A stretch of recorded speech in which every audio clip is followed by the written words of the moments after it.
It's a really good idea to invest in a small precision scale, even with your candle making, because you can super accurately weigh out your fragrance oils that you need for your batch.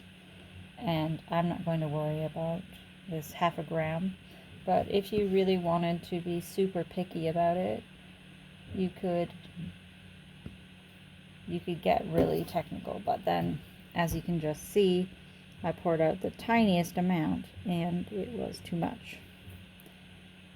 So, you know, half a gram more or less is just a drop or two of fragrance oil. But